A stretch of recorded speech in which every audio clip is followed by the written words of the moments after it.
But anywho, without any further ado, we're already recording. So welcome back to the Bibles and Banjos podcast. Oh my goodness, I'm already doing the intro wrong.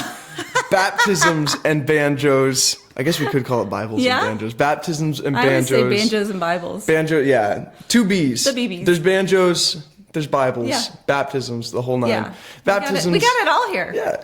Baptisms and Banjos. I am your host, Jon Nyberg, here with Shannon Blake. Shannon is, I don't even know how to describe you, a Wonder Woman. You can do a lot of things. You sing. You provide or have provided like half of our lawn team. That's true. Thank you for that. Soccer coach. Yes. Educator. Yes. Mother of six. Yeah. And it's Landon, Kelly, Keaton, Kaylin, Locke and Liam? Liam or is it Locke. Liam Locke? Okay. Yeah. Oh, man. The L's, yeah. Yeah, one of these days I'm going to get all of them. Yeah, but, well, you did. Yeah, I need to get them in order, though. Yeah, you know? they won't be. I'm not going to lie, I, for years, didn't know who was Liam and who was Locke. Oh, yeah, everybody gets confused. I was like, even though they don't look alike. It's the Blakes, Blake kids, they're over there. But anywho, really appreciate you taking some time to come on the podcast today. Starting where we do with most people, I want to get to know a little bit of your backstory, where you grew up, what your childhood was like. Did you grow up in a Christian family, or how did you find Christ? Yeah. And then eventually what led you to Texas if you weren't native here, and then what brought you specifically to Stepping Stones? Okay, yeah. So start us off. Where are you from? Yeah, well, I'm a native Texan. Let's go. Yeah, I mean, I grew up, I started off in Farmers Branch, and my family went to First Baptist Dallas. Okay. So I was there while your dad was there. Oh, no way. Yes. Do you have any recollection of I know Zig meeting him? Ziglar for sure. Yeah. But because he was Zig Ziglar's right. Aide. I don't know. Yeah. Helper. Yes. But like I don't remember your dad.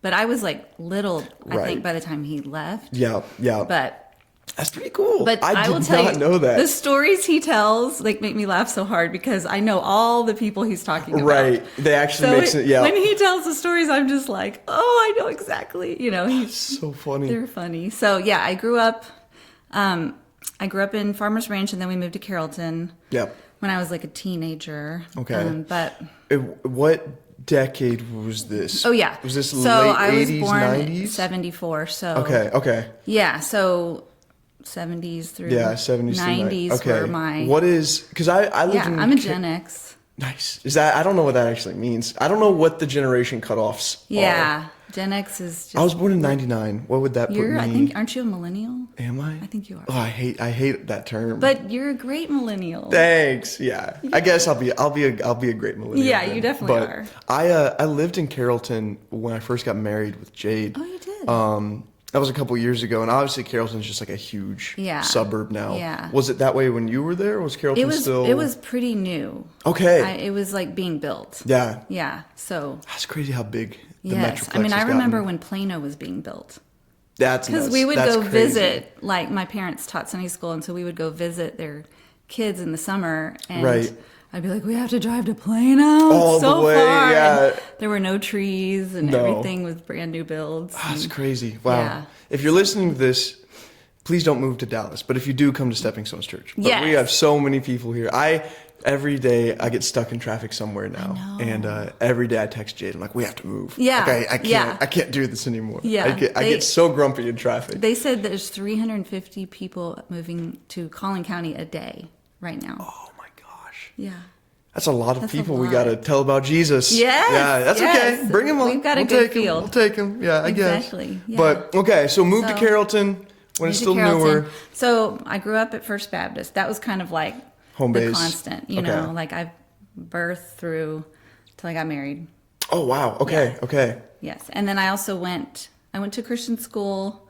My parents just, were hardworking Yeah. people, and they just wanted us to have a Christian education. So they just sacrificed a lot so that my sister, I have a sister. Okay. Have I met her? I don't know if I have. I don't think so. She's visited, but she lives in Austin. Sure. So, so they sacrificed a lot so that we could go to Christian school. Yep. And it wasn't like we had tons of money, but they were, we went to a small one up through elementary, and then we went downtown to First Baptist. So okay, we rode the DART bus. I was about to say school. that's a. How was that? Did it feel safe? Was it fine? I mean, it did. I can't believe I was allowed to do that. But Right. I was 13. She was in 4th grade, so she was little. Yeah. And we had another friend that rode with us, and we would catch it in Carrollton, ride it all the way downtown. It took about an hour. Right. With traffic. Yep. And we would talk with all the business people and counsel them and get our homework done. That's pretty cool. And then we'd walk several blocks to school, and we'd use our quarter, call our mom. Yep. Because we didn't have cell phones. Let them know that you're there. Yeah. Wow. Also, you were the second person actually I know that actually uses public transportation. Yeah. Because Hobie used to work in Dallas, and he would take the DART as well. But you were the second person. But this now. was a bus. Did he take the rail? He took the rail, yeah. So you took the bus. We took the bus. Okay. Yeah. Very nice. Yes. And so you went to what school was it? Is it still FBA, First FBA. Baptist Academy. Okay. Is it still operating? It's still operating, but it's not in downtown anymore. They moved out to somewhere. I can't remember where. Sure. They call it the East Campus. Okay. But Okay. It's sort of near the Arboretum and that. Road, Yes. Yeah. You know, kind of out there. Okay. Yeah. And during this time in your life, would you say you already had a relationship with the Lord, or were you just kind of around Christian culture, but it wasn't yours yet? Right. So I was definitely like taught about the Lord, and like we were there, all the time. All the time. Yeah. And then when I was 9, I remember sitting in service, and I just felt this heavy conviction. Like, right. Dr. Crystal was my pastor, so he would give the altar call, just like we have here. And I remember just feeling like, oh, he's talking to me. Yeah. But it was a huge place, like close to 2,000 people, maybe, I'm guessing. Yeah. 1,000 is a lot. It's a big place. And I remember being scared. I didn't want to walk down there, so I didn't. Okay. To go get saved. Right. And so then I went home that night, and I was just like, I could not sleep. All I could think about was, that weight of conviction, So then I went back the next week, and same thing. Right. I felt it, but I was like, oh, I'm just too scared to walk down there. Do you think you know why you were scared? Even though I'm very outgoing, I don't know, it was just intimidating and just... From personal experience, because there's definitely been times for different reasons why I felt convicted to go up to the front, and then I haven't. Sometimes it's because I'm the pastor's kid, and I don't want people thinking like, oh, the pastor's raising a heathen that has to go up to the front. Yeah. I do wish that there was a way that the church could break the stigmatism around assuming that if you go to the altar, maybe you it's just like want to pray for somebody. Right. Yeah. Or maybe you do need prayer for yourself, and that's okay. Right. But there is, at least for me, there's always been this: if I go to the front, it's signaling that like I'm bad. Yeah, I'm a sinner, which all of us are, right? Yeah, no, but it's true. Yeah, it's true. So yeah, I was, but then all week I was like, I am doing it next week. I don't really care. I don't know why I didn't just ask my mom to in go the middle with of you. The week or just middle of the week. That I didn't have to go down. You were like, it has to be. I don't at know. Church. It's just you're a young, kid, your brain. So the next week. It's weird. We sat on the opposite side of the church, and I just remember, like, he starts the altar call, and he's praying. Oh no, he's praying, and I'm like, Mom, I want to go down and get saved, and she goes, okay, and then she kept praying, and I was like, no, now, right now, yeah. So she's like, oh, okay. So we got up in the middle of the prayer, and because we were up in the balcony, we had to walk all the way down. Nice. And then it was the best decision of my life. Amazing. Yeah. I love that. And so you said you were 9. Very cool. I was 9, yes. Okay. So I, a lot of people say, oh, that's really boring testimony. And I would say I have reaped the benefit of generational blessings throughout my family. Right. And so, you don't have to have a wild testimony to be a good testimony. Exactly. It's I'm sure you know who Tim Hawkins is, the Christian comedian. Yes. He always makes that joke or he used to in the old videos we would have of like, he was like, I wish I'd sold crack and but when you do think about it, it's such a blessing to have a simple testimony because it means that the Lord kept you from having to go through crazy experiences. Because everyone I know that has like a really what we would call compelling testimony, I think most of them, if you asked, even though they're grateful that the Lord still saved them, I think most of them would say, I wish I had your experience. Yeah, you know? yeah.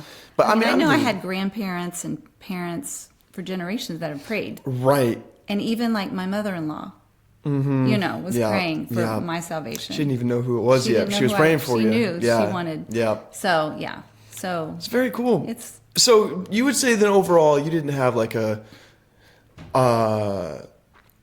there weren't too many like really terrible struggles Hiccups. growing up. Yeah. Like Right. you had a pretty nice childhood. I did. I had good peers, you know, and I was very involved in the youth group, and we traveled and sang, you know, in different places in Europe. And you sang in Europe.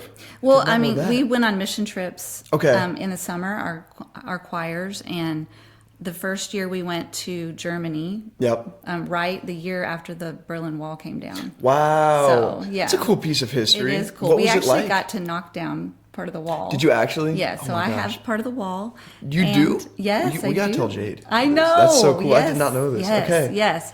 And it actually fell on my birthday.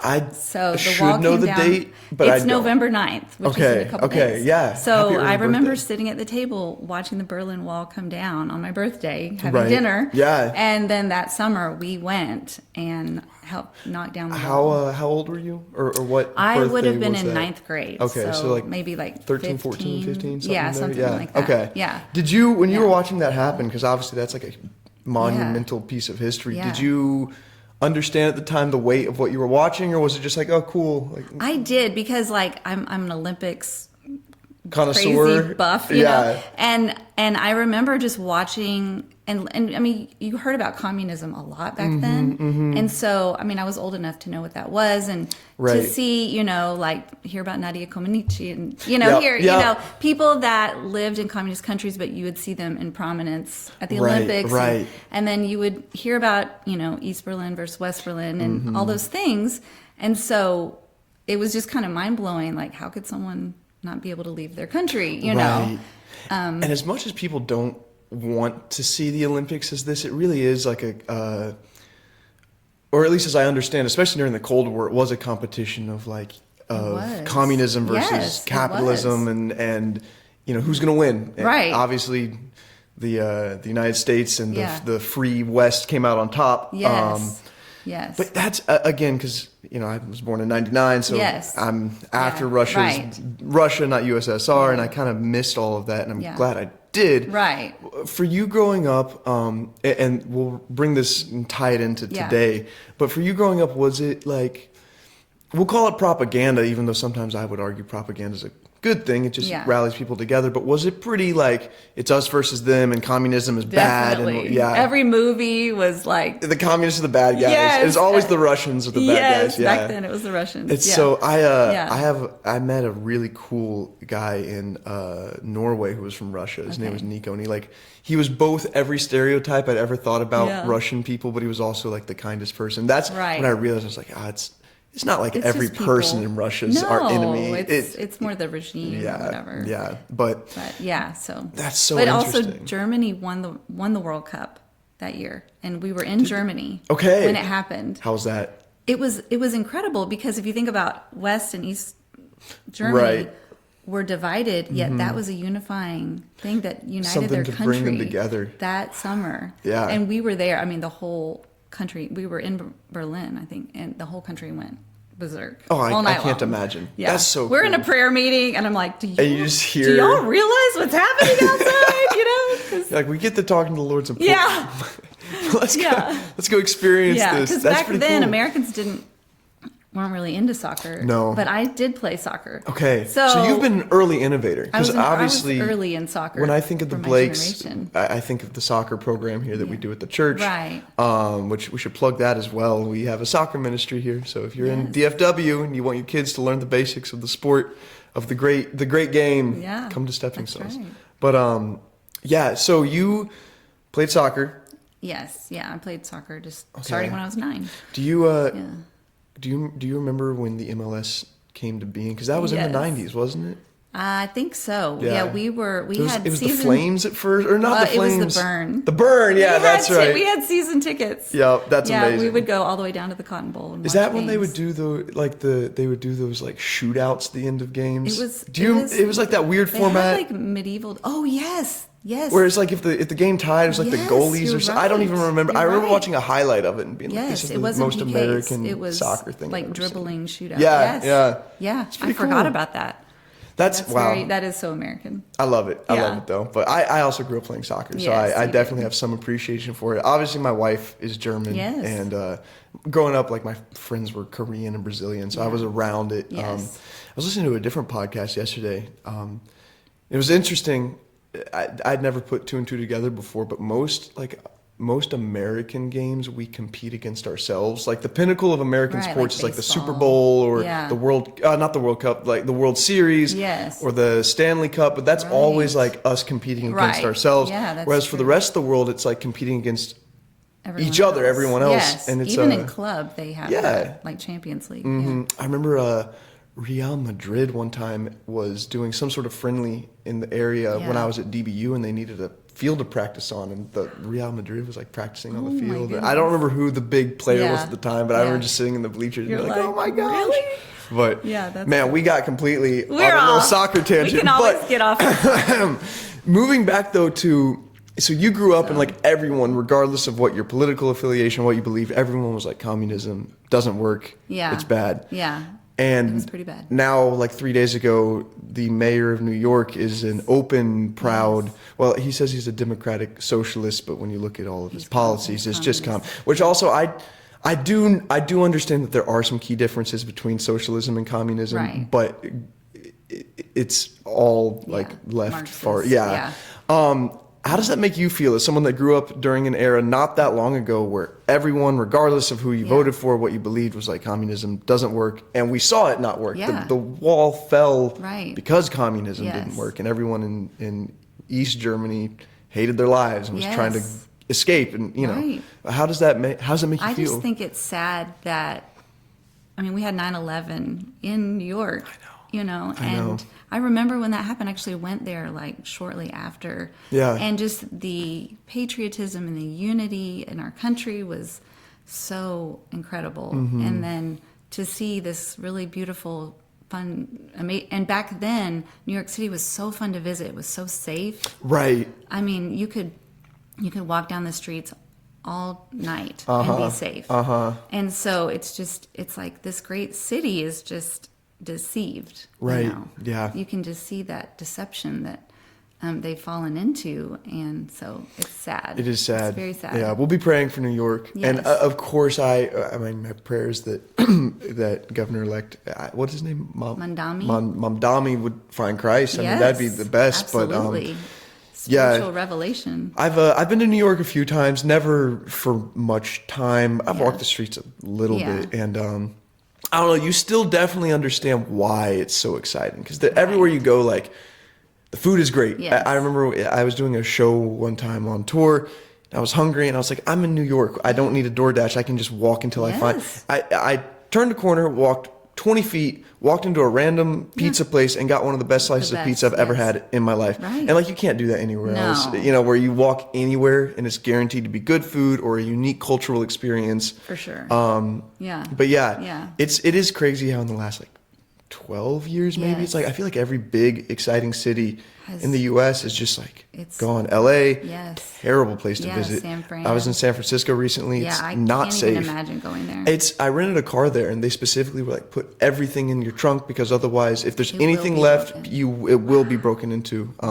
Again, on another tour when I was doing the West Coast with some guys, like everywhere we had done in the South and even on the East Coast, there was no problems. There were no notes during load-in, which is like, where you get out of the bus. And then we go to San Francisco, Portland, and Seattle. And those three cities, the sound guys were like, you have to take everything out of the van, personal belongings, like basically make it empty, because otherwise someone is going to break in and steal. I was like, it's so crazy that's just the norm. It doesn't and people have are like, to be that. It doesn't. If we have like police protection. I know.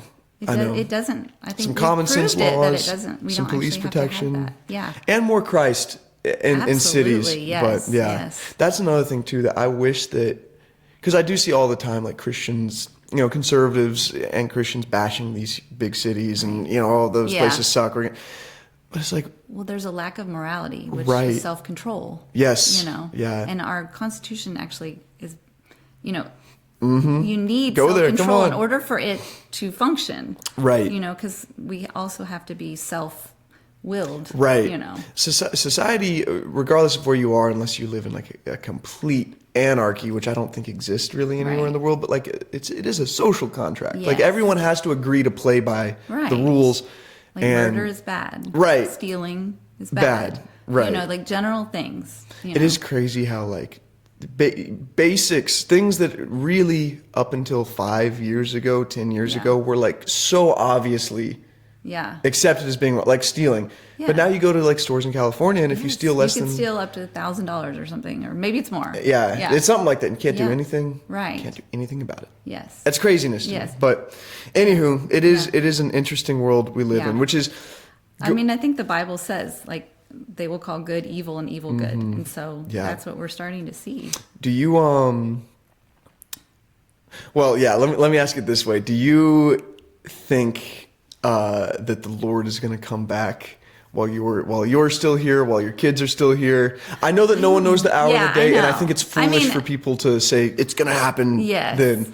But I mean, every generation always thinks it's I their know. generation, Yeah. But I do see like that exponential curve just Right. going it is crazy. into wackiness, and so I can see that it's the potential Right. being very likely. But I think part of it too is that everyone only has their own frame of reference, and so like Right. my great grandparents or my grandparents, like World War II was the Right. worst thing that they could possibly Yes. think of. I could see how you'd be like, this is the end of the world, right, but then it wasn't, and wasn't. and then things get worse, Yes.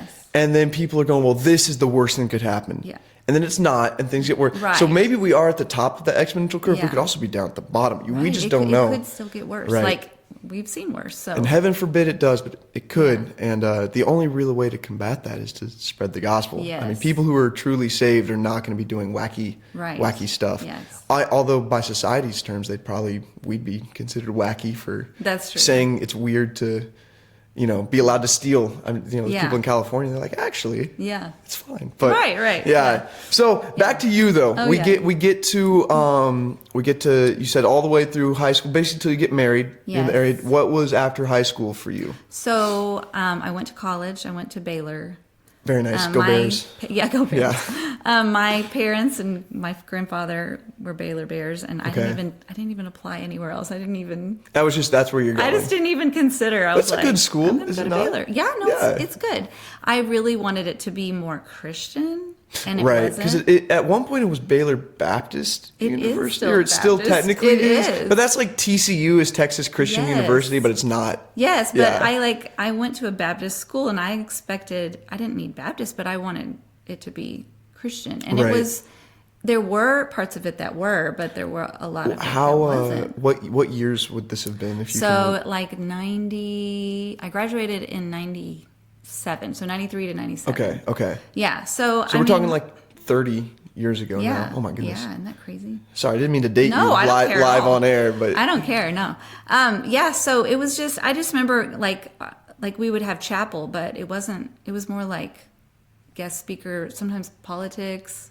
like a you know, motivational Kind of speaker, motivational, yeah. and then like our Bible class, the teacher said, "I'm going to teach this as a history book," and I was like. Well, it is a history book, but it is the living, breathing Word of God. Right. So it's way So even more in than the a history 90s, book. Baylor was already It was just Interesting. And so I was like, I don't like that. Like right.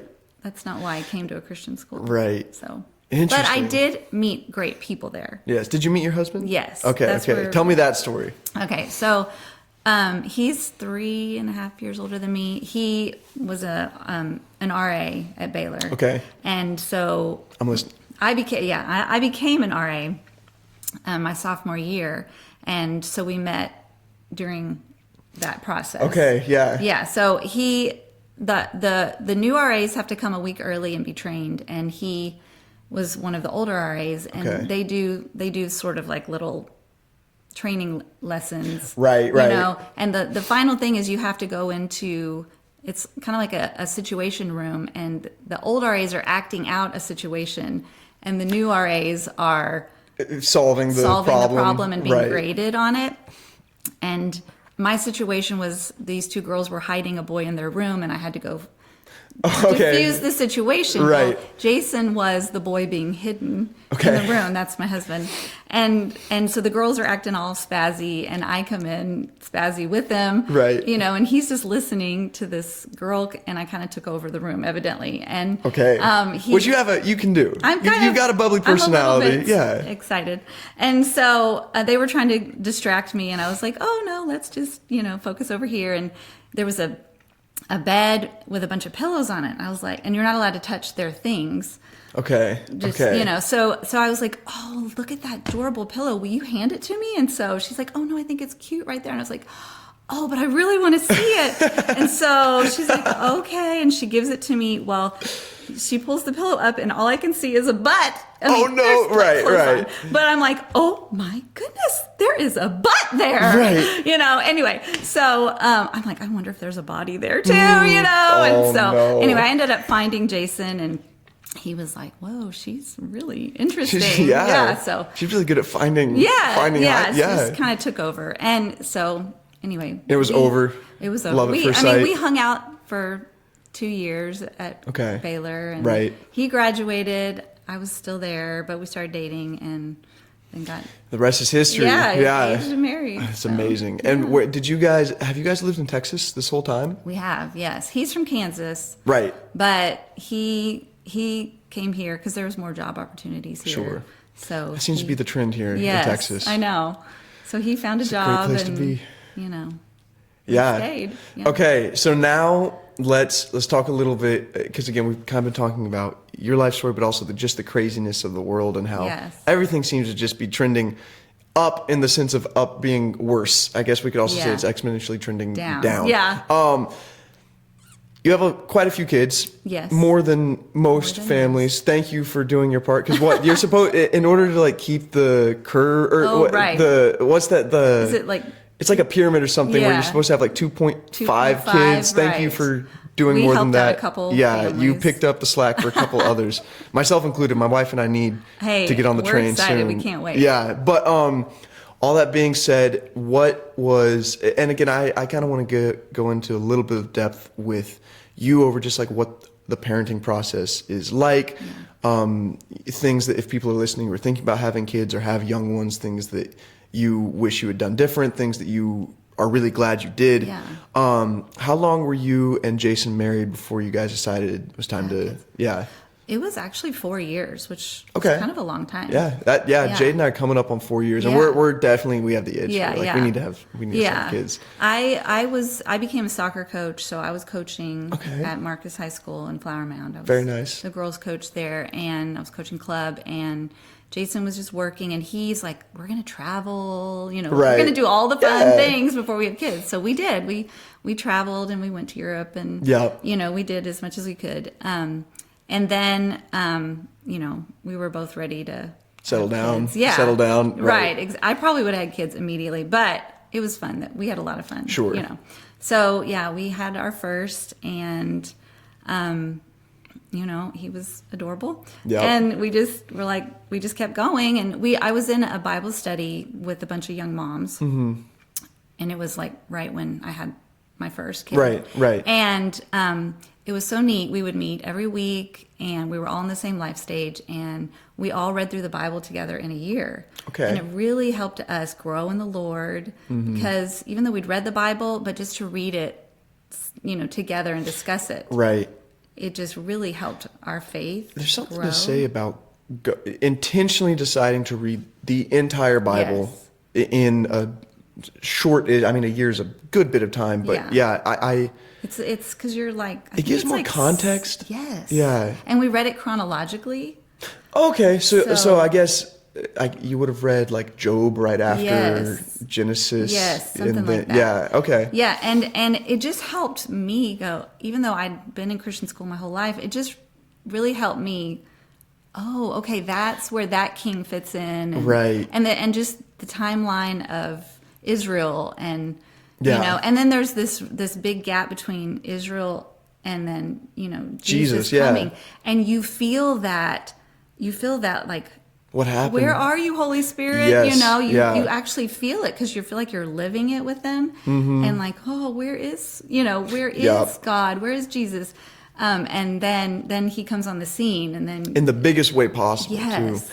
I think everything is perfect about the Bible, divine, but even, you know, the timing, God's timing is always perfect.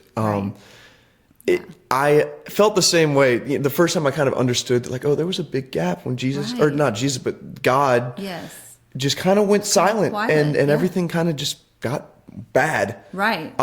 Which does make me feel like whenever things do get bad and there doesn't seem to be any hope, that hopefully it does mean that the Lord is going to show up in a really big way. Right. Which is very encouraging. Still there. Yeah. He's still just there because you can't hear him, or he's not making himself known, doesn't mean he's not there. But that's pretty cool. Yeah. I definitely, not all the time, but sometimes people will ask like a gotcha question about the Bible, trying to this and that.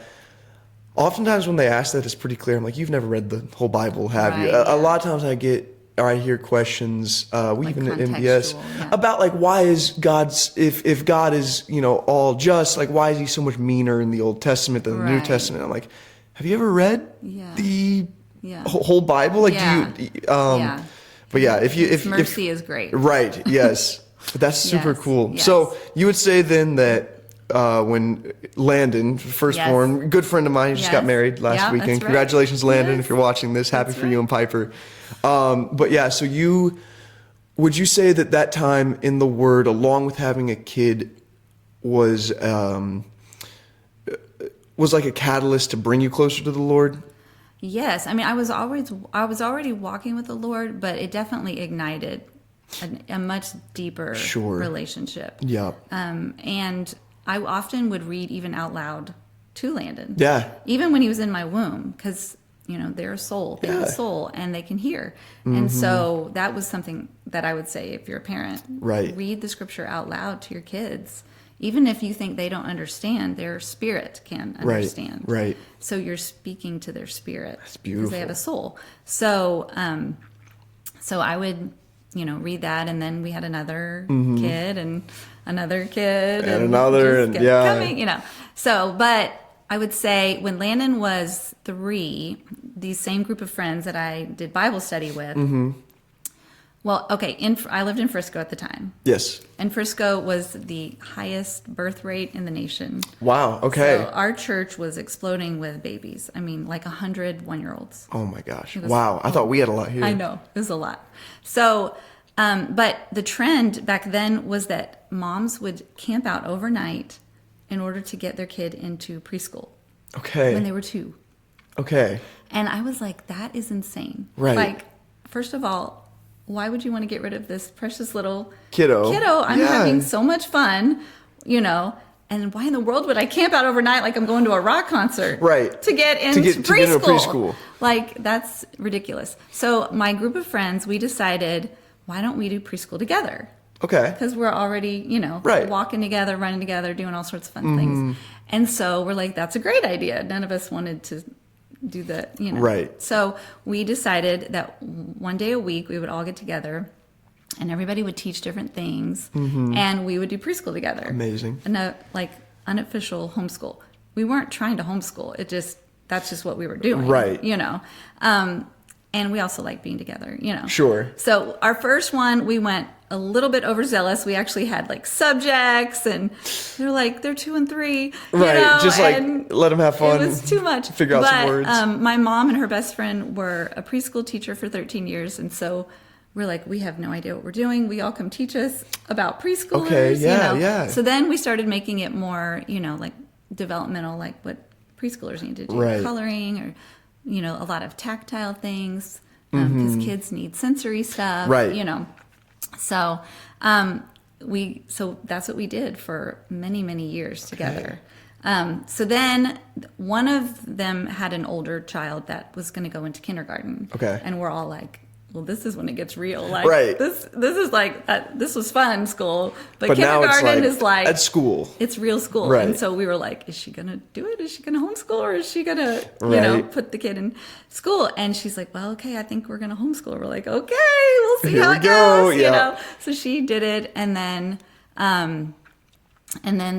we all kept doing our, once a week thing and having play dates together. And so then, the rest of us all decided we would also try kindergarten. There you go. So now at the time, I will say that Landon and several of my kids, I felt like if I had put them in school, he would have been in trouble the whole time because he was very wiggly. Okay. Boy. Right. Several of my kids have sensory processing disorder. Okay. So that's like where your brain has, has the 5 senses. But right. It doesn't know how to interpret those senses. And so. Yes. Landon has mentioned this to me before, actually, to some extent. Yeah. Yeah. And so it just makes, it's very disorganizing in the brain, and it can cause different overreactive or underreactive responses, right. Right. And so I didn't know that at the time, but I just knew if I put him in school, it's going to be hard. He's going to be in trouble. Right. Even though he was an amazing kid. Like, he's like August, like just the sweetest guy, but probably not going to sit still, right. For that long. And like when he would go into nursery, I think he would get like the loud noise, like he would bite because interesting, like bite people. Okay. Didn't know that one. Yeah. But it was that nervous system being overloaded. Right. Yeah. And so 3 of my kids have that. Okay. So anyway, I think God just intrinsically told me like, you need to keep him home. Cause I honestly, I went to private school. I didn't really want to homeschool. No. Obviously I don't have kids. I was homeschooled a little bit, but not much. It does seem on the outside like a really big task to undertake, the education of your own kids. Yeah. Right. Yeah. And when I was growing up, it was weird sometimes. Right. And I just thought we would do private school. Sure. But, I'm glad we didn't. So we started. Me too. Yeah. Plus private school with 6 kids would be a lot. Oh, yeah. Not even an option. So anyway, we started with Landon, and once we did it with him, then we're like, well, we'll just add Kelly, and then it just kept rolling, and then it just kept going. Right. So it just sort of, and it's a great, the time you get to spend with your kids when you're homeschooling is invaluable. I'm sure. You become so close to them, they become so close to each other, and I talk to moms all the time who are nervous about homeschooling, and I have an education degree, but it's secondary education. What is secondary education? So it's like middle school through high school. Okay. So it's not like I knew how to be a preschool teacher or teach, reading or any of that. I wasn't trained to do any of that. So it's not, but I would always ask moms, have you ever done homework with your kids? Or have you ever read a book to them? Right. And they were like, well, yeah, I've done homework. I'm like, well, that is homeschool. If you can do homework with a kid, then you can homeschool. Right. Because it's not like you're coming up with the curriculum. Right. You just have to kind of interpret it and make sure your kids understand it. You're just like, okay, well, this is the reading lesson. I'll read it, and then we're going to figure it out together. So it's not like you have to, come up with the whole program. You're just implementing a curriculum. Right. And it's with your kids. And also, it's elementary school. How hard can it be? You can do elementary school. Right, right. Like, maybe you can't do calculus, but there's other options for that when they get older. Can you, there still is, or at least when, a couple years ago when I was graduating high school, there was definitely still a stigmatism around homeschoolers being like weird kids. Right. My like 2 favorite cousins growing up, or all my cousins are my favorite cousins, but like 2 of my favorite cousins growing up, Robert and Lauren Haney. I hope they listen to this. I love them so much. They were homeschooled.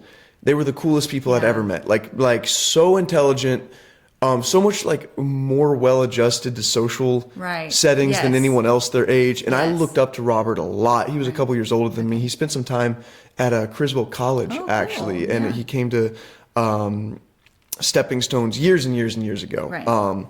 But I just remember being so impressed because up until that point, I always thought that like homeschooled kids are always kind of weird and awkward. As the world gets crazier and as public and even private education just continues to go down the drain with everything else, what are some ways outside of the actual curriculum, the actual schooling, that you made sure that your kids were still getting their social time and still getting active in sports and learning the social cues and just that whole thing that I'm sure if there's anyone listening who kind of is recognizing that, like, I don't want to put my kids in.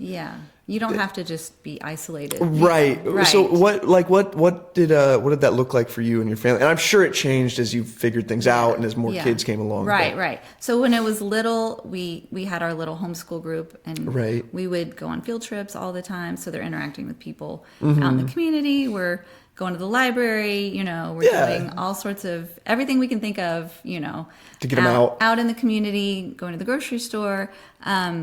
We were super involved in our church. So they always had, friends, activities at church. As they got older, we discovered there's homeschool sports leagues and teams. And so since we're a coach, we started helping coach the soccer program, but they played basketball and track and cross country and softball. And your kids, by the way, for people that don't know the Blake family, your kids are all like athletic studs. Like Landon was incredible cross country runner, great at soccer. Kelly was a basketball star. You guys, again, the Blake family, I've always been so impressed with just like how high functioning you guys are and how well, like you said, your kids love you and respect you and Jason so much, and it's so clear that you guys love your kids so much. And I'm sure that the kids fight, but they love each other they really get along. And I love interacting with your kids. The wedding last weekend was so fun, getting to hang out with like Keaton and Kelly and I keep saying Callan, but it's Kaylin. Right? Kaylin. But I was just like, man, like what a happy family. This is amazing. It is fun. I mean, and that's part of because they've spent so much time together. Right. Doing all sorts of crazy things together. I think another stereotype that at least I've always had about homeschooling is that it is just like you and your family, and there's no, but like talk about like it's like co-op is the name for it. Like it's not like you're going to be alone, right? There are other families in any area of the country that are homeschooling. There are so many families. I can't remember the statistic, but it's well over 10% of the population in Texas. Maybe it's like 15 or more that homeschool now. And there's co-op options. There's different kinds of co-ops. There's some where, the whole family goes and the mom teaches something. Right. Like I can teach soccer or I can teach algebra. And then the kids, it's, you pay a minimal amount and the kids can take almost like, a day's worth of classes throughout the day. And it's just like usually a one-day thing. And then there's other co-ops where it's almost like a college where it's like, I need them to take Spanish and I'm just going to sign them up and pay for them to take a Spanish class. And they're going to go 1 or 2 days a week to that course. And so they're still getting class time. Like for sure. Yeah. And then there's online options. Where I don't want to drive, for this time, we're just going to take math here or whatever. Love that. So we've kind of done a mixture of all of them.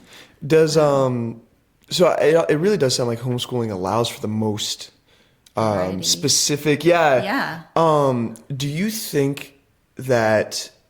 Let me rephrase this. What are some not regrets about homeschooling, but things to be aware of? Some challenges, because obviously. We've been, and I do think that homeschooling is a great option, but I am sure that there's, drawbacks to everything. What are some things that if I was wanting to homeschool my kids in the future, maybe August, for Kristen and Jared and anyone else who might be thinking about homeschooling, what are some things to be aware of? I would say, number one, you have to be consistent. So it's something, you can't just tell them to go do something and then expect them to do it.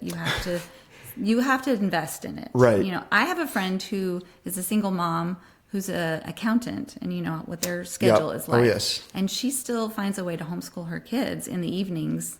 Wow. You know, so she'll, you know, work from home, but she's working during the day, and then in Right. the evenings she is helping them do school. Yep. Because it also doesn't, like for elementary, it only takes a couple hours Right. a day Right. to get all of their work done. So the rest of the day they get to go play in the sandbox and run outside. It does seem like homeschooling lets kids be kids for does, longer. a long time. Because I remember from first grade to eighth grade, I Yes. went to it was like a college preparatory private school Yeah. where we went 3 days a week, and yeah. then 2 days. It was Tuesdays and Thursdays were homeschool days, and then Yes. Mondays, Wednesdays, and Fridays we were Yes. at school. Right. And I do remember like the days where I was at home, I'd get everything done by like 1, Yeah. and then be able to play all day, and then you go the next day, And you're and even there if I all got day. all my work done, you just have to sit there Yes. and be quiet. And it's definitely good to teach kids discipline, and, Yeah. and I think some classroom time is good because Yes. there are times where kids need to learn to just shut up and Right. and Listen. behave. Yes. As I Self-control. yeah, Yeah. I coach gymnastics now, and Oh. yeah, a lot of the young kids. I mean, even some of the older kids. I'm like, have you ever been told no before? Right, Has anyone yeah. ever been like, you have to Yeah. obey just because it's the right thing to do? Right. But yeah, it's such a balance. And I'm sure, again, I you know way more than I do, but it is interesting how the idea of what school should be now doesn't seem to really help a kid grow. Maybe Right. stuffs a bunch of information in their heads, Right. if you have really good Yeah. teachers and you're in a good school system, which is Yeah. rare now. Right. Yeah. Our But yeah, so your schools- kids got a lot more playtime, and maybe not even playtime, but tactile time out there Oh, I would doing say stuff. playtime. Yeah, They had That's a blast fun. in the backyard. Yeah. Now I wish I was homeschooling. Yeah. Man. Okay. Yeah, so And you're still homeschooling, right? we are you still homeschooling. got I have three three kids out of the home. to go. They all 3 left in 30 days. Wow. We launched 3 kids. Wow. Two Oh my weddings. God, I didn't realize what that It turnaround was time all was. fast. Yes. Okay. So three out of the house, 3 still in the house. Are they on track to graduate at the same time they would if they were in a regular like school, or does the homeschool process allow you to, if the You kids definitely express an can. interest, can you speed that process up sure. and get them to college sooner? You definitely can. Yeah, we haven't rushed it because we enjoy the time with them. Right. And we don't really want to shoot them out No. too quickly into the world, just because we're still influencing them course. and training them. But the nice thing is they could start dual credit, sophomore, cool. junior year, if they're ready and Get to college with a year motivated. knocked And- out already or something. Yes, that's exactly. that's a huge bonus. Right. Yes. How do you allow your kids to come into contact with what the real world is going to be like, which is unfortunately now just a pretty dark, Yeah. nasty, unsafe place, and it always has been. Right. That's been the Yes. reality since the beginning of time. Is Right. real life sucks. Yeah. But especially now with the rise of social media, and now we're even coming into AI, which is even a whole different That's topic. wild. But I think it's important, and I'm glad that my parents did allow me to be exposed to some of the nasty side of life. It's Yeah. not like I got to college and that was the first time I ever heard someone cuss or ever Right. saw someone drunk or Yeah. Right. But obviously my parents weren't just letting me go to parties and all Yeah, this. yeah. For you and for your kids, and again, just your own life experience, how do you allow your kids and prepare them for what's to come without them getting swallowed up into it? Right. Yeah. So, I mean, playing sports has been a big thing because they're Yeah. around a lot. Like, several of them have played clubs, Mm-hmm, soccer. So they're around people from all different faiths, Right. all different ethnicities, which is great. Yeah. And they have a huge influence on those people. Yes. And like Liam has been the captain of his team since he was 10, and like it's just like there's a light that shines on Yes. him, and I said, like what people see in you is Jesus. Like Yeah. they may not know it, but that what they love about you, It's the Holy Spirit. it's the Holy Spirit. Yeah. And he knows that, Yeah. So, And he is a natural leader. I mean, just seeing him Yeah. around the church, I'm Yeah. like, that guy, yeah, he has an awareness to him that's probably above what people would expect for his age, Yeah, which is very right. cool. Yeah. So and like Kelly used to play all over in basketball. Like she would play in all sorts of environments. Right. A lot of public schools. So sports has definitely allowed them to, See how things are. Yes. Yeah. And then they've worked, like we own Subway stores. Yep. So our oldest 3 for sure have worked a lot in our Subway stores growing up. And just working with our staff, working with the public. Keaton worked a lot on farms. Yes. So she's, had lots of experience working on pumpkin patches and blackberry farms and love that things. So, it's cool how much sports play an impact in kids' lives. Yeah. And I'm not a parent, so I say this very lightly because I don't know what it's like, but I think every kid should be forced to do sports. Like I definitely don't like it when it's obvious that a parent is forcing a kid to do something they hate all the time. But sports, it's good to try. Just make them get active, even if they suck at it. Cross country. Exactly. Nobody gets cut from cross country. No one gets caught from cross have to country. go. It's like as long as you're willing to put up with a little bit of pain, that's the only requirement to be in cross country. Because you're just improving just yourself. Run. Yeah. I loved cross country for that reason, because it's like no matter where you start at, you can improve. You always and people, get better. if you're on a good team, people, it doesn't matter. I remember like there was this girl in my high school cross country class who was a terrible runner. Right. I mean, but we loved her because she would show up to practice every day and try to get better. Right. And if she shaved a second off of her 5K time, 5 seconds, the whole team was excited for her, because it's not about winning. It's about your PR. It's about, because that is a win for you. It is. It is. I love sports where they're still competitive. And again, I was a competitive cross country runner. We won a state championship. So we were really getting after it. Yeah. But I knew you were good. Yeah, no, I ran a 2-mile yesterday just to see what my time was, and I was so embarrassed. Well, I was like, my high school self is laughing at me right now. But yeah, it's sports is definitely huge. And it does seem like the only context for homeschool sports I have is the Christian school I went to would play the HSAA. Yeah, which I know is one of many. Yeah, they're the biggest probably for all the sports, but like in basketball, there's probably 7 in the Metroplex. So there's options for. There's a lot. There's even several. Are there football? Are there national homeschool groups, or is it more state by state? It's really more city. Okay. But then there's national tournaments. So like the national homeschool basketball tournament, which we went to for 13 years straight in a row. Let's go. Woo! It was a lot. But it has more athletes that attend it than the Winter Olympics. Wow. So that tells you how big that tournament is. So whenever someone maybe is considering homeschooling and they feel like it's the right thing to do, but they're like, I'm just going to be isolated. The truth is you're not. Only if you choose to be. Right. Because you could be too busy. Sure. There's band, there's so much choir, there's drama, and I guess there's debate. I mean, that's fun. I did a Lincoln Douglas debate in high school. I don't know if you know what that is, but that was another.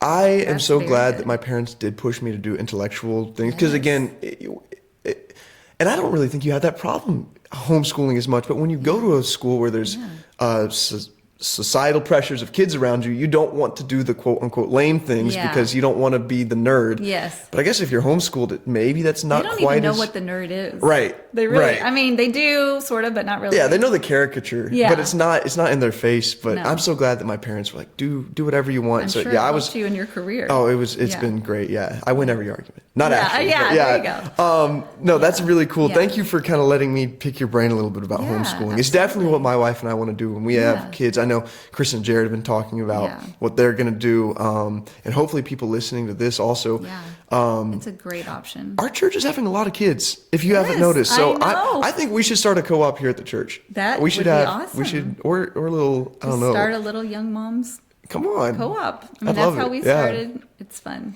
I want to. I definitely. For a long time wanted to be a history teacher. It's like I really do want to be involved in the homeschooling of my kids one day. How involved was Jason? What was his role? I mean, of course, the role of the husband is to provide for the family, so he's working. But I'm sure he still had things to offer and wanted to participate. So what was that like? What was the dynamic for you two? I would say when they were little, he was working a lot because he usually had 2 jobs.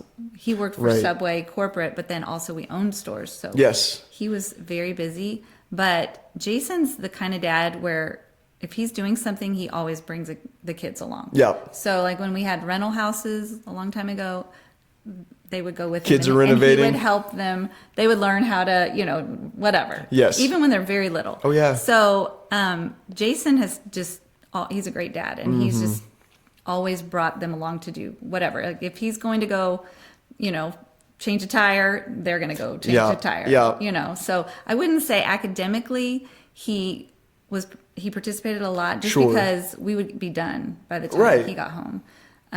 But now that he works from home, this is so fun. He has this worldview class that he does, and he's very he loves politics and worldview, and so he just saves these fun clips. Yeah, and then the kids will watch about an hour with him of different clips of it might be a political speech, it might be a Bible lesson or whatever. It's just different clips. So that's probably amazing. 3 times a week. And I'm like, I don't want to miss it. Right. Like, let me figure out what's going on. Things, It's cool to see how, and I do acknowledge and recognize that you guys had to be intentional about putting the effort in to train your kids. I'm sure you can homeschool lazily. Yeah. I don't know if you've ever seen that. Maybe not. It's called unschooling. Unschooling, yeah. I'm sure that's what needs to be avoided. And that's probably what the majority of people that are like against homeschooling or think it's dumb, they probably think of like, the parents never teach the kids anything and they just run around, they're dumb and this and that. But from what you've explained, it's like your kids are probably getting a way more rich, well-faceted education than if you're going to even a Christian school I went to. Like we never were watching political speeches and being told how, not told how to think, but even taught how to think for ourselves. Or critical thinking. And of course, if you're homeschooling, you're going to teach your kids to believe what you believe. And as a Christian, you should. Yes. We would always start with the Bible. Yes. It's like our very first thing. So we get up, we'd all sit on the couch together, read the Bible. Love that. And then the Bible was the original primer. I mean, for over 100 years in this country, that's just how kids were taught to read out of the Bible. Yes. And if you look at the dollar bills, those guys were all homeschooled. Is that true? Yes. Were they really? Yes. Abraham Lincoln was homeschooled. They were taught at home. This is true. So, you can give a good education. I never thought about that. And think about the kinds of things they can write. Like, Oh, yeah. They were well educated. And it's also, they were well educated at a pretty young age. I mean, the average age of the signers of the Constitution, or the Declaration of Independence, it might have been the Constitution as well, was like 20s. I think sounds right. Yeah, there were some older. I know Benjamin Franklin was older, but I'm pretty sure most of the founding fathers were like younger than I am now, and I'm young myself. Right. It is pretty cool what young people are capable of when society isn't telling them that it's okay to be a kid until you're 25. I think it is a complete scam. I even hate that we call like church ministries young adult, because there's no such thing. You're either a kid or you're an adult. Yes. Young adult is this corny term we've come up with to allow 18, 19, 20-year-olds to act like kids. Yes. It's like, well, because even like in Judaism, when you're 13, you are brought in as a man into the congregation. Yep. And so my dad did something similar to that with me when I was like 13 or 14, but I remember very vividly, he had this whole speech and gave me a sword, which is really cool. I have it in my room still. But I remember that was the moment like the next day I woke up, my mom wasn't telling me to do my homework. There was no, my mom wasn't coming to wake me up anymore. It was just expected, like, okay, you're a man now, just take care. Yeah. And I ran with that so hard because it felt good. Yes. And I do wish, again, I don't think that public schools are looking at 13, 14, 15-year-old boys and putting any sort of expectation on them. And I think that for women as well, of course, absolutely for both.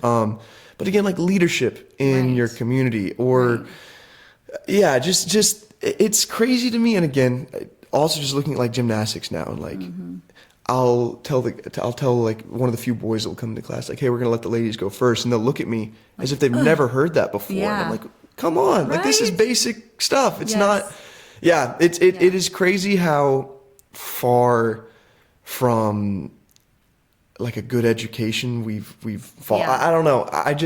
I'm amazed by it, and I love the idea of homeschooling and what you're saying. It just seems to be the only way left to guarantee that your kids are going to be pushed academically, spiritually, physically, mentally. It's so cool. Well, and you know what I always thought about with homeschool, like, okay, you went to Christian school, you probably have gaps in your education. Most definitely. Like me too. You almost never finish the book. Yes, never. When you're in school, it's like, oh, we didn't get to the last 2 chapters. Right. Like, half the books we read, I don't know how they ended. Yeah, exactly. But, I mean, homeschooling, people are like, but what if they don't learn this?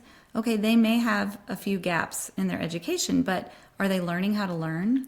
Right. And that's so much more important than memorizing formulas. And do they like learning? Right. Are they capable of thinking critically? Yes. Yeah. Because if you enjoy learning, then you're going to want to learn forever. So it doesn't have to just end when your education ends. Right. Like, I'm still learning. Of course. I'm still reading it never stops. things. Yeah. Right. So, I love it. That's amazing. That's really the heart behind it all. Well, we're at about an hour, and the last 25 minutes have just been all my intrusive thoughts about what homeschooling is like. And thank you for shedding some light on that. Yes. If you could, I'm going to put you on the spot, in 2 minutes or less, summarize the pros and the cons of homeschooling, and what it's kind of done for your family, what would you say? Just to put it all into a nutshell. Pros, I would say we were able to share with our kids our beliefs and pass on our heritage, our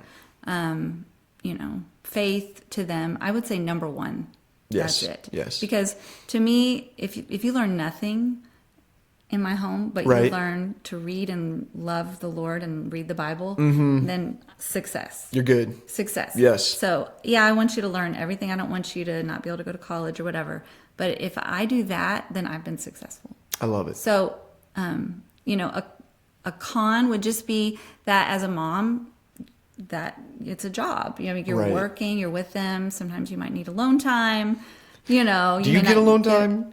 No. Yeah. Not really. But I'm a people person, so, You thrive in that environment. Yes. Yeah. But my friends and I, we would trade off. We would get creative.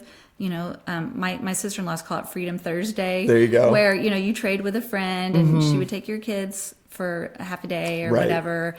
And then you would go grocery shopping, or you would take a nap, or whatever. Whatever you need. And it just gave you a little, that. So there's creative ways to have. And then my husband was great. When he'd come home, I would be like, I'm going to go, on a walk for 5 minutes or whatever. Right. I need a moment. So, I would say that's really the only con is just, it's a job. You're working and you're, you're busy. But, I mean, if you love your kids, and to me, it's easy because the more you're with your kids, you're training them to be people that you like. And so you want to be with them. So it's not annoying. I love it. I have one more rabbit hole I want to go down with you before we wrap up. You and your family attended a Messianic Jewish church for a while. Do they call it a church? Synagogue. Messianic synagogue, yeah. Could you, again, because we have about 25 minutes before we have to call it, so you have a little bit of time. Could you talk about the experiences being there, and then also how you ended up finding out about Stepping Stones and what brought you here? Sure, yeah. So my brother and sister-in-laws were in Kansas City leading a house church, and they were visiting all the churches in their city, trying to have unity within the body. Sure. And they stumbled on a Messianic synagogue. There you go. And so they started just visiting. Right. And we would kind of watch them from afar going, what are y'all doing? What is this? What could you, for the audience, break down what Messianic Jews are, or what that means? Yeah. So this would be Jews that believe that Jesus is their Messiah, their Savior. But they are, fully... They adhere to Old Testament tradition. To Old Testament tradition, but they 100% believe that Jesus is their They're Savior. saved. They are definitely 100%. saved. But they live as Jews. Right. So, because they feel like that is their calling. That's their heritage. And I think that we understand that under the new law, that's not a requirement, but it's also not wrong do that. Like if you do feel convicted to live. Well, if you that look way. at like the disciples, like Paul, he lived as a Jew. Yes. Even though he followed Jesus. Right. No one can deny that Paul was not a Christian, right? The founder of the church. He's a solid Christian, but he lived as a Jew. So that's Peter that was the founder of the church, but Paul was one of the great apostles. Right. So so that's what a Messianic Jew is. So we decided that we would visit a church or a synagogue in Dallas because we felt like we were supposed to change churches, and we'd been looking for like 3 years actually for a church, and so we ended up attending Baruch Hashem Messianic Synagogue, and it was just beautiful. I mean, the worship there was just Holy Spirit. You could feel the Holy Spirit's presence immediately, and then the rabbi, his name was Rabbi Marty, he was so good at sharing from an Old Testament perspective. Like he would teach the Old Testament, but he would always bring Yeshua or Jesus into it. And he would say, Yeshua is in every scripture. Yes. And so, and he would be teaching about the law, but then he would bring how Jesus was into that. And so we were just like, it was like honey just coming, from his lips. Yeah. Because it's like you learn about the Old Testament and then you learn about the, Jesus in the New Testament, but you don't often see as like tied together Gentile believers how they're all connected. Right. Because we just, we haven't lived the Old Testament, but people that grew up as Jews, they literally have kind of grown up living the Old Testament. So then when they finally meet Jesus, suddenly they can see all the connections between the two. That's so beautiful. And so we just enjoyed getting to be with them and learn about all their holidays, and to find that we were grafted into this family, this Jewish, faith family. Right. But we knew nothing about that.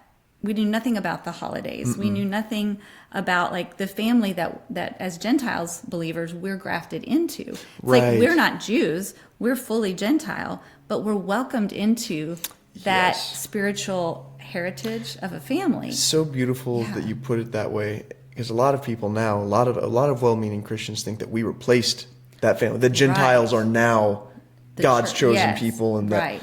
But and it's God the opposite way. God never breaks his promises. Like if he makes a covenant, he's a covenant-keeping God. And so if he makes a covenant with Israel, that covenant is forever. For people that might be listening and are struggling with this issue, just remember that the Abrahamic covenant, and where there were all those animals split in half, cut on either side, generally what would happen is both parties would walk through the middle of that gore, basically to symbolize saying, if I break my promise, let this gore, split in half be done to me. Yes. Abraham didn't walk through that. That was only God, because Abraham could never have kept his end of the bargain. The whole point of the people of Israel is just to reflect on every human being that's ever walked the earth. People that say, the Jews have been replaced, they killed Jesus. Like, no, you killed Jesus. I killed Jesus. Our sins killed Jesus. Yeah. All of our sins killed Jesus. No, that's beautiful. Yes. But So we visited and we were like, oh my goodness, this is beautiful. But we would kept coming back. And then one of my friends from First Baptist, actually, her dad was the rabbi. Rabbi Marty? Yes. I love Rabbi Marty. That's a great name. He's so amazing. Yeah. And so she's like, so what's the deal? Like, you're coming all the time. Are y'all going to join? And we're like, well, we just don't know if like we belong here. Right. And she's like, what do you mean? I'm like, well, we're not Jewish, we're Gentile, like we're, and she said, well, you don't have to be Jewish. She's like, you be you, but just worship with us here. And I was like, that's what I want. So that was the most amazing thing that she could have said. And from like the next 12 years, we worshiped there. We sang in Hebrew. We danced. We did all of the Jews know how to party like no one else. They do. I love my Jewish my so great. Yeah, my Messianic Jewish brothers and sisters. I love you guys. Y'all are the amazing. best. And I love that every feast, every festival, it has such deep spiritual significance. And it all ties back to Yeshua, Jesus. My talking about private schools, I had an incredible Bible professor. He had some terrible theology on a couple of things, but overall he was a great guy. Yes. He really loved the Lord. His name was Mr. Callan. He one time told us, and it stuck with me to this day, he was like, any passage of scripture you read, Old or New Testament, points to Christ. Yes. Old Testament points forward, New Testament points backwards, but everything points to Christ. And if you can't find it, you need to read it again and figure it out. And I do love a church, and especially I'm sure at a synagogue, where you actually get the entire word preached, not just the New Testament. Yes. I am so sick It's a whole Bible. It's a whole Bible, and the Old Testament isn't like just this book of stuff that's been replaced and it's just history. Right. It still has, it's imbued with it is the Word of God. Yes, and without it, how would you? It tells you what sin is. It gives context. And so so like, how do you know you're sinning if you don't even know? Right. Right. If you don't get that whole if you don't read, perspective. and the Old Testament's bigger than the New Testament. That's like Right. 2/3 of the Bible. It is the Old Testament. And it's sort of like the heritage Yeah. of the founders of the faith. So you need to know where that root is in order to know, to have the depth. Especially like Isaiah, which it's interesting that a lot of Jewish people ignore certain chapters completely in Isaiah because it's too blatantly clear that it's talking about Jesus. So fast forwarding 12 years just to kind of get to stepping stones. Right. What about this place kind of caught y'all's eye and what brought you here? Okay, so we had just moved to McKinney, out in the country. Actually, we backed up to the church. The church. We didn't know that at the time. And we got a letter in the mail that said that our property was going to be annexed into the city limits. Yep. Which is always bad news. We were like, are you kidding? My husband is in commercial development. Right. He had gone to the city, he had gone to the county and made sure we were not in the path of any road or anything. And we weren't. And then suddenly everything changed. And Texas had written a law saying that you cannot forcibly annex. Right. Citizens cannot be forcibly annexed. But before that law went into effect, a bunch of cities decided they were going to do a land grab and annex as many people. They could only annex under 100. So they were annexing like 99 properties to get them in the city limits quickly before that law went into effect. Yeah. Well, we had a friend who was helping us, and we found out who was included in annexed, that. Right. And we started sending out, we went door by door and put out flyers to gather all those people to see what we could do. And the church property was church property, and Pastor Jeff's home, personal property, was also involved in that. And like, we're pretty new to our area, right. And suddenly we're getting to meet all our neighbors, not in the greatest way, right? Pretty hostile. Yes, but Pastor Jeff actually let us use the church's facility, which was not here yet because they were meeting near Walmart. Yes, in the building. So he let us use that facility, and we had probably 50 people gather, 50 property owners gather. Jason had found one of the best annexation lawyers in the state. Amazing. And she came and spoke to all of us, and she said, you have a 5% chance of beating the city. Yeah. But she said, what I can do is help you maintain your vested rights. Right. And maintain what you are currently doing on your property and have the right to do that. Like, if you're playing loud music, you can play loud music. If you're shooting guns, you can shoot guns. Right. If you have cattle, all those things. Yeah. If you have a church on your property, you can keep doing that. So, within an hour, we raised $30,000. Praise God. That's amazing. It was amazing. We hired her. And then for probably the next 3 months, all of us were going to city council meetings, speaking. I mean, I remember my dad during this process. I didn't realize how early on it was that you guys met. Yes. But okay, yeah. Yes. So we were all showing up at city council meetings, speaking. A bunch of the county people started coming and kind of helping us. Even Pat Fallon, who was our Texas state representative, now he's a U.S. representative now. Yes. But he came and spoke on our behalf. The Texas Rangers got involved. Yeah. I feel like Texas big government is It's so backwards because usually the higher up you get in government, the worse it gets. Yes. I feel like in Texas, the higher up government Yeah. is pretty good. It's pretty and good. it's the local governments that are terrible. Yes. Which, by the way, if you're in local government in McKinney and you're watching this, shame on you. You can do better. Yeah. You can do better. You guys have ruined my life multiple times. Yeah, I've had yeah. to do so much extra work around my dad's house because Yeah. of the eminent domain. Yes. When they which also eminent domain is supposed to be like a wartime thing. I don't Yeah. know when the city councils decided to start using that to just steal land. But Yeah. shame on you, City of McKinney. Yeah.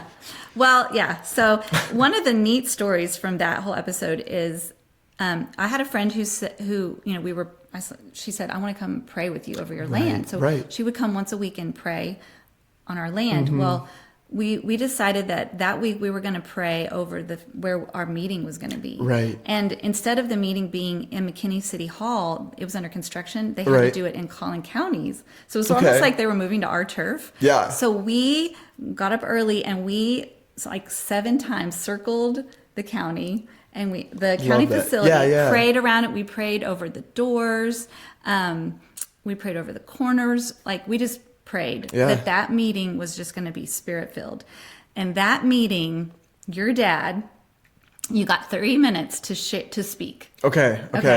And that's all. And like after 3 minutes, they were rude and they would cut you off. Yep. Didn't matter if you're in the middle of a sentence. Your dad used his entire 3 minutes to share the gospel Sounds about right. with the McKinney. And I mean, it was that meeting, because it was there was high tension. Oh yeah.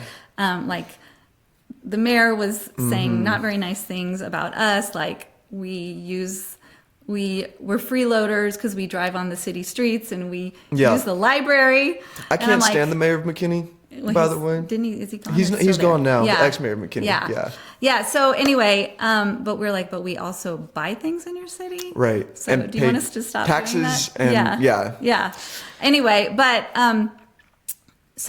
but I love that your dad did that. Several other people just shared faith and prayed during their 3 minutes. It was and you could see just hearts shifting, even on the council.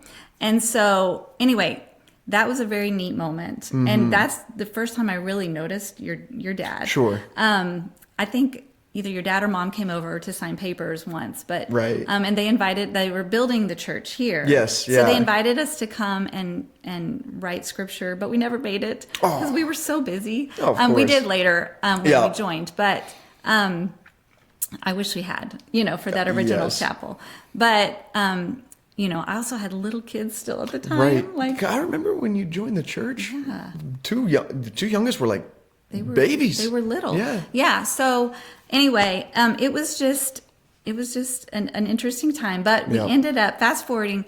Ken Paxton got involved as well, and he wrote a cease and desist letter to the city council because they were breaking the Open Records or Open Meetings Act or something. They were speaking, they were sharing things in private where they were supposed to only be doing that in public. Right. And it's a big no-no. No, huge no-no. Yes. Yeah. And doing a lot of other things that were illegal. And so he wrote a cease and desist and so after the very next day, the mayor said, we are actually not going to annex any of these properties. There you go. And Thank you, Lord. The funny thing, I know, it was a miracle because she said we had a 5% chance in winning. Right. And the Lord loves those odds, though. Yes, he does. Any time where it's small chance, Gideon, right? Yes. It's like God was like, nah, this is going to be too easy for you guys. Make it harder so I get the glory. He did get the glory. Yeah. It was all him. Amen. Yeah, and it was so neat just to see that. So, so that's how we met your family, but we were very involved in our church. Like Jason was a deacon, and we were, we didn't feel like we were supposed to, right? Because we were still going to the Messianic Messianic Synagogue. Yeah, that. So, but then in 2020, a lot of things happened, and that church closed their doors for a while, and our kids were really struggling. We were Zooming church. Right.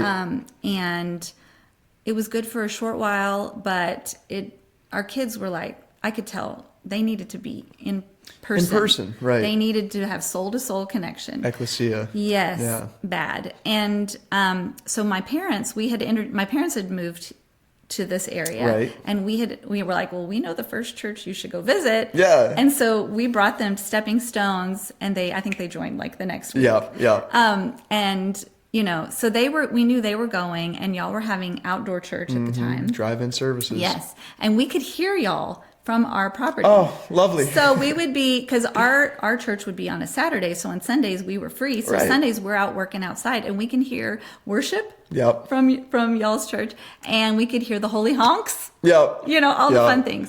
So I was like, well, why don't we I know that we're not ready to not go to our place, but why don't we just go visit? Right. At least for in interaction. In the meantime, right. So we started coming, and actually one of the first ones we came to was when Jay got baptized. No way. Yes. So Easter Sunday, Yes. 2020. Yeah, 2021. Yes. Yeah. Yes. So we were there. We were at Oh, that my service, goodness. and that was just, it's so beautiful watching her get baptized and that whole thing. And I loved those outdoor services. Those are so fun. I do too. I miss them. I know. I think we should do like one a year just as like a commemorative. We did that one Did we? a couple years ago, just like I think it was on Pastor's Appreciation. Maybe. I might have been gone. You might have been gone. You might have been gone. Busy I've been. Yeah, you probably were. But anyway, I think we should do one a year too, because it was just fun.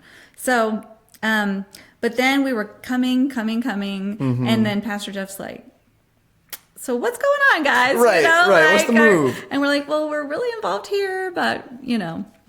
And then we felt like, well, this church really aligns with our hearts. We wanted to know that they didn't believe in replacement theology, and that was a very important thing. We wanted to know that they believed in the gifts of the Spirit, are still alive, because we definitely believe that. And It's so hard to find those two. Yes. It's like you're either a really charismatic, and you just don't believe that Jews have any place in God's kingdom anymore, or there's also some people that are like super, pro-Israel and all that, but it's like they think the Holy Spirit is like a side character. It's like the least of the Trinity or something. Yeah. So those were like two hot buttons for us. Of course, all the biblical, things, which we already knew. Pastor Jeff believed in all that. And we loved the people here, like the fellowship here. It was like, these are our people. Like they love God. They love country. The fellowship was just, it was just neat, and we needed that. Yep. So we decided that we would come, and it's been great. Bring ever since. the whole crew. We've loved having you guys here. Fun. Thank you so much for your time. Yes. I gotta get my tooth pulled in like That 45 minutes. terrible. So I know I'm not excited about that. If y'all are listening to this, it's probably too late, but pray for me. Yes. Anywho, thank you so much for your time. you. Shannon Blake. If you want to meet Shannon or myself and her whole clan, many other incredible people here at Stepping Stones, we have a website at www.steppingstoneschurch.org with all our information. Our Sunday morning services are at 10:30 a.m. We'd love to see you there. This has been Baptisms and Banjos. I'm your host, Jon Nyberg, here with Shannon Blake. See you guys next time. Bye-bye.